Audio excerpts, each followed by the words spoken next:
لله رب العالمين والصلاة والسلام على رسول الله سيدنا ونبينا محمد بن عبد الله وعلى آله وأصحابه أجمعين أما بعد أصيب يبتد بسلمنا ما هو ما جرناما علي ناندي رنو اللي ولي الشيخ فاضل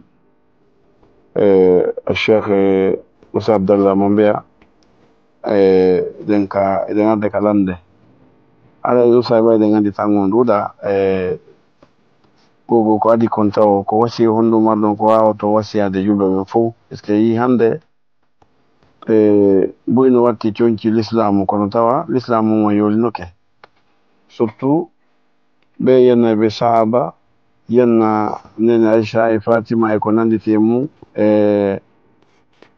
aboubacar sidiq ousmane bun affan wa hayre zalika ko honɗum wasi honɗum ko wawa to wasiyade e kala jokkoɗo nde fedde ɗo kam nan fewndi ɗo hannde.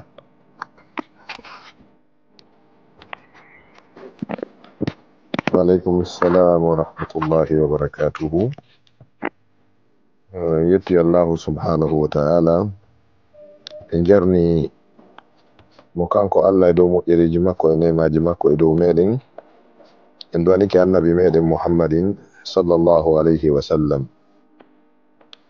Aɗa e fi bange yimɓe ɓe andanda hoorema fukkoto tun jokka piiji weleɗi yiɗaɗi ha nata e wartagol ma fawgol hoore mum nambara e piiji ko haqqil tun waɗantendi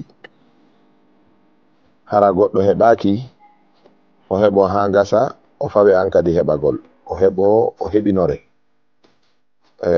neɗɗo si darike uditi hunduko mum kon ha ko ɓarike o yenni wondiɓe nelaɗo ɓe sallallahu alayhi wa sallam wa radiyallahu anhum sahabatul kiram ɓeɗo sahabaɓe tedduɓe e nelaɗo Allah jaɓɓe jam e kise woni mum makuno Allah Allah alaykum fi ashabi law anna ahadakum anfaqa maɗum law anfaqa ahdukum misla uhudin zahaban ma balaga mudda ahdihim wala nasifa. Sahabaɓe ɓe nelaɗo mako no si goɗɗo mum wallahi mi waɗi Allah hakkunde an e moɗon fi ɓeɗo sahabaɓe an, yo Allah wonanan e dow moɗon fi ɓeɗo sahabaɓe an. Goɗɗo e moɗon si itti sadaka ara ko kange ma kaali si wiyen ma jaman o waɗi sadaka hara non sadaka makko ɗon no fota e fello uhudu ngon janɗude fello ngo kilométre jeɗɗi longueur fello ngo hauteur mum fayda ɓuri étage mo dalje wiyen dal jeego ma jeɗɗi hauteur on gila ka laamel ha ka deppande. Nelaɗo sallallahu alaihi wasallam maki si goɗɗo e moɗon waɗi ko fotata e ngon fello ɗon sadaka ara ko kange o waɗi sadaka o wawata yottade baraji ko sahabajo heɓi e sadaka mudore makko wotere do itti. Hononi muudo ko nde sa'ure nde etitte muudo ka sumayi nde andanda hoore mako nde 2 kilo et demi ara sahabajo ƴettu foron tiga ma foron fonye ma foron ñebbe o waɗi ha nden heewi o waɗi sadaka. Goɗɗo e men itti ko fotata e fello uhudu ngon sadaka ara ko kange e jaman o waɗi baraji makko hewta on sahabajo ɗon ko waɗi kon ka mudore ha ɓe maki ka sakkitorum wala nasifa wona e feccere nden mudore. Annabi sallallahu alaihi wasallam makunoɓe wonde ɓeɗo sahabaɓe an ko ɓeɗo woni yurmede nden ɓawo an ɓawo kamɓe ko ɓe yurmede ko yurmede Allah nuliri ɓe maki ko ɓeɗo woni yurmede nden ɓawo an ko ɓeɗo woni koode yonnorteɗe ɗen ɓawo an ko ɓe kadi alqur'ana wi radiyallahu anhum Allah welama ɓe ko ɓe kadi woni sufunur risala batoje rondinoɗe ndulungun sakiti ko ɓe kadi Allahu tabaraka taala wi ka alqur'ana lawla rijalun sadaqu ma ahadullah alayhi sinano ɓen worɓe ɗon gongunoɓe ko ahdi Allah kon fi wallugol diina diina de yajatano tawi goɗɗo wawi yennude ɓen sahabaɓe ɗon huɗa ɓen wuriduɓe nelaɗo Allah ɓen sallllahu alayhi wa sallam. Nelaɗo janni ɓe, ɓe jangi e juuɗe nelaɗo, ɓe wuride nelaɗo, ɓe yaltide nelaɗo jemma e ñalorma fi o sakitugol kaɗo diina. Ɓe tindi ɗeɗo kafaje ɓeɗo heferaɓe ka jihadiji. Woɓɓe maɓɓe ko hotota lakara ko yitere wotere yaadi, woɓɓe maɓɓe ko jungo woto yaadi, woɓɓe ko koyngal gotal yaadi. No wodi ɓe surridaka e juuɗe mum ɗen. No wodi e maɓɓe wallinanoɓe fiyo loote ñande faati tawi batte kafaje 370 e ɓandu makko ndun, 370 370 batte kafa e ɓandu ndun. No e ɓeɗo sahabaɓe ridwanullahi alayhim ɓen ɓe nelaɗo maki mayde maɓɓe ɗen ko karisa, ko catastrophe. No e ɓe sahabaɓe ɓe nelaɗo maki Allah no hersa ɓe. Usman ibn Affan no e maɓɓe ɓe sahabaɓe ɓe nelaɗo maki waɗu ko falada a waɗi moƴƴere nde bonnantama kala ko waɗɗa hande kadi. No e ɓeɗo sahabaɓe ɓe nelaɗo mako no ñande go joɗe dow gorko natowo aljanna no harde o naati tawi ko Abubakar. Netti seeɗa ɓe maki no heddi kadi gorko aljanna aroy tawi ko Umar. Ɓe maki gorko mo Allah hersata no arde o ari tawi ko Usman. Hani koye ɓe ahlu suffa jeeya, muhajiruna en ko ɓe, ansar ta kamɓe wernuɓe Madina ko ɓe darino ñande Badri, ko ɓe darino ñande Uhud, ko ɓe darino ñande Ahzab, Khandak, ko ɓe waɗi futuhatiji ɗin, udditi continent ji ɗin, peiji aduna on kat koye kardino on ɓe naadi diina, ɓe sakiti, ɓe janni. Woɓɓe maɓɓe mayiri hen ka yaari ton. Si tawi goɗɗo wi jangi ma o faami ma o bewi han tawi ko ɓen o yennata, ko ɓen o huɗata. Haray kawan e min torotoma sifa on ɗon neɗɗo si tawi tun o huɗitike wi amina. Sifa wiwɗo si tawi sahaba en na huɗaɓe haray min komi huɗaɗo wi amina, sam malaika no amminde. Si neɗɗo wi si sahaba en natari aljanna Allah tami nato aljanna wimo amina. Ko ɗum woni ko faala, ko ɗum kadi Allah newinantamo. Ngol lawol ɗon Allah nangintamo ha ñande o maayi. Donc ɗum wota goto satti ɗum no Musa julɗo ka ɓernde koye mande imanu jeeya, si layifu jofo malkisaɗo hoyni diina ɗum no sattay kala zu iman, kala jongomminal. Kono wota tewtomo an kadi yennidiron. Sa tewtike mo yennidiri ma yenni ko makko kon, a hokkay mo valeur, a ƴawnay mo woni. Ande no wodi yennuɓe Allah, no wodi wonɓe yennude Allah, no wodi yennuɓe Allah. Al yahudi yenni Allah, majusi yenni Allah, annasara yawi Allah.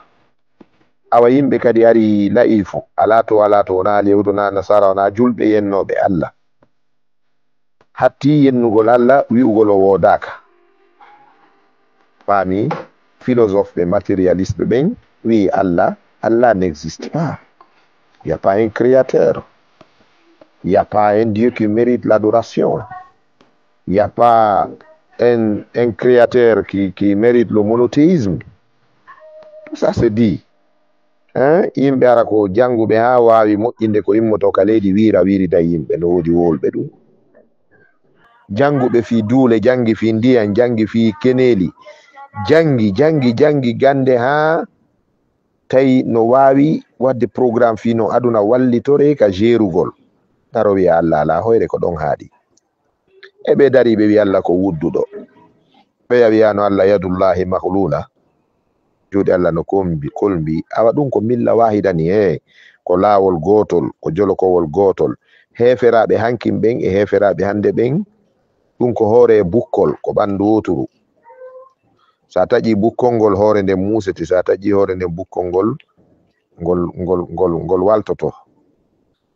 A faami ko ɓandu woturu ni. Alkufru milla wahida, keferagu ngun ko laawol gotol. Ko ɗum waɗi haray enen jokken diina selluka kan, alqur'ana e sunna ko addi kon, jangen ɗum, jaɓen kadi enen tigita wiɓe ɓen alqur'ana e sunna faljitade sen falji, sabu enen kadi heewide ɗo shi'a ko bomɓe, shi'a ko majjuɗum, suufi no majji, ɓeɗo no majji, hara enen kadi sen falji en faljitama en jaɓata. ɗum ko takabbur, naw mina takabbur non.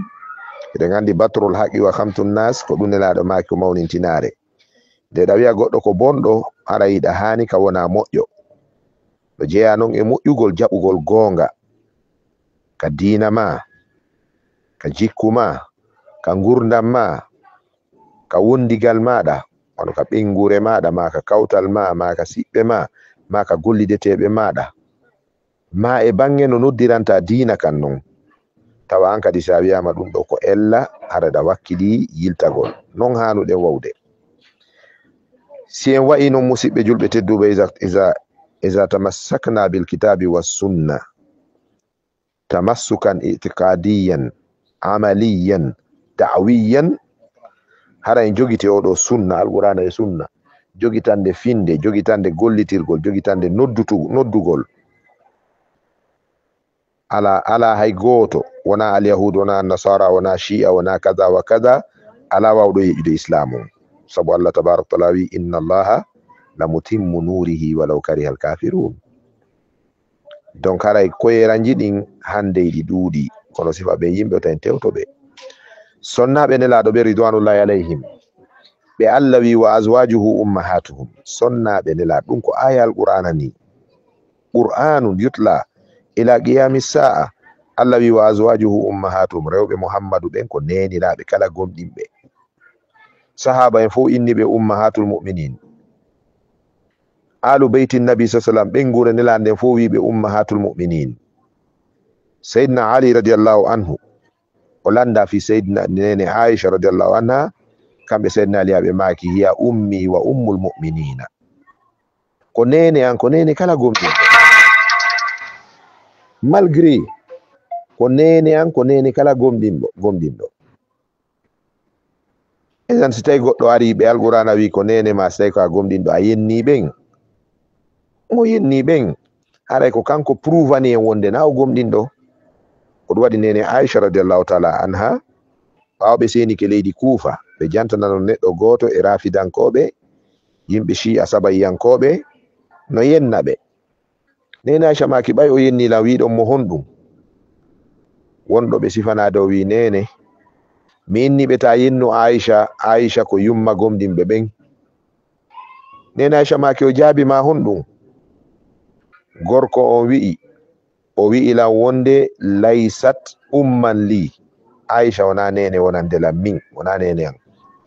nene Aisha radiallahu taala anha ɓe ɗuɗɗinari haala ɓe maki hadahullahu, yo Allah fewnumo ko woli kon non ko gonga, lastu umman illa li mu'minin, min mi wonari nene sina wonande gomɗinɗo, mana ko gomɗinɗo mi wonani nene. so o wi nami nene an, woton forsumo jaɓa komi nene an, nene makko, kono noon o wata wonde gomɗinɗo mo jaɓa komi nene makko. edan wigol nami nene makko, ɗum ɗon ko nun tendini laysa bi mu'min, wona o gomɗinɗo. ara en darike gon sengo ɗon, yaltoɓe yenna Allah, yalta yenna nelaɓe annabaɓe, yalta yenna ɓurnaɗo tagi fo annabi muhammadin sallllahu alayhi wa sallam, yalta yenna ɓeɗo sahabaɓe nelaɗo ridwanullahi alayhim, yalta yenna sonnaɓe nelaɗo ɓen radiyallahu anhunna, ɓe la ta'udduhu min almuslimin. Autant kontuɓe ka julɓe, ne les écoutez pas, ne les considérez pas, ton considère ɓen wotan heɗo ɓen laysu bi muslimin, wona ɓe julɓe. ɗin ko bonnayɗi diina non, ittayɗi diina e goɗɗo. wa kazalik ko non kadi mari ɗen kadi yimɓe hande yennoɓe mawɓe meɗen, wurin anda fi sahaba ko ɗum hatta yenna sahaba, anda fi ɓengure nelaɗo ko ɗum hatta yenna ɓengure nelaɗo, kono yenna e mawɓe men woda ɓen hande, yenna karamakoɓe zamanu meɗen, ɓe kadi yi ko fasiqiɓe goo kadi yaltuɓe ɗoftare goo, awayɗen jarribora ɗum fo tindini wonde ko yen ɗaɓɓitu ko selli kon jogitoɗen ɗum, mo be yo wakkilo janga diina kan ala dawil kitabi was sunna, o jogito ɗum, o yangano ɗum, o kurkoday ɗum ha ñande mayde tawimo o daɗa ɗiɗo fitnaji. wassalamu aleykum wa rahmatullah.